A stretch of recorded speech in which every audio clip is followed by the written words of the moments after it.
Aujourd'hui, nous voulons faire un véritable test de poussée sur nos actionneurs linéaires électriques industriels. Nous devons d'abord construire une étagère de test.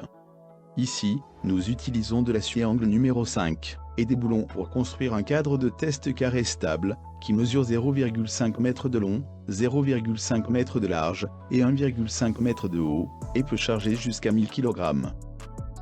Ensuite, nous installons une poutre sur le dessus du cadre de test et installons un support de fixation d'actionneur linéaire au milieu afin que nous puissions fixer l'actionneur linéaire sur le dessus du cadre de test. Ensuite, nous avons également installé une poutre au milieu du cadre d'essai et fixé l'amortisseur à la poutre. Nous voulons utiliser un actionneur linéaire pour serrer cet amortisseur. Afin de mesurer la force de poussée lorsque l'actionneur linéaire serre cet amortisseur, nous avons également besoin d'un capteur de force et d'un module d'affichage. Ce capteur de force en forme de S peut mesurer à la fois la tension et la poussée, et sa portée maximale est de 1000 kg. Le capteur a une ligne de connexion qui est directement connectée au module d'affichage. Après avoir connecté les capteurs et le module d'affichage, l'écran LED du module d'affichage peut afficher la valeur de la force de traction ou de poussée reçue par le capteur. L'unité est kilogramme ici. Nous avons effectué des corrections numériques sur eux à l'avance. Ensuite, nous plaçons le capteur au milieu de l'amortisseur.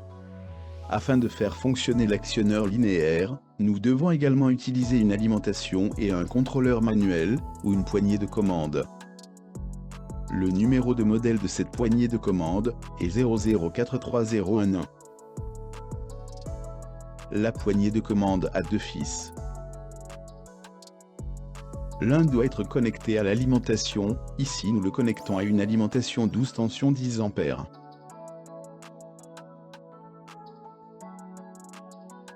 L'autre ligne de la poignée de commande est directement connectée à l'actionneur linéaire.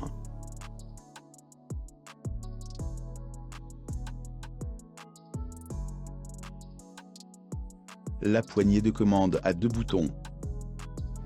Un bouton est utilisé pour actionner l'actionneur linéaire pour s'étendre vers l'extérieur.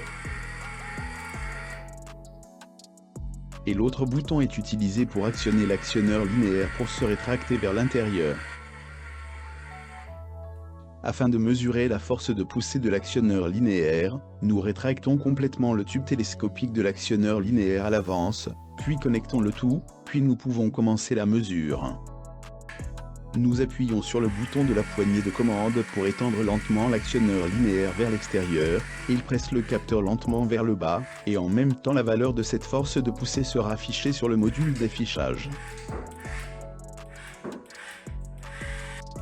Étant donné que la vitesse de cet actionneur linéaire industriel est de 20 mm par seconde, sa force de poussée maximale devrait être d'environ 300 sons Kirghizistan. En fait, nous l'avons mesuré et avons obtenu une valeur réelle d'environ 306 sons Kirghizistan.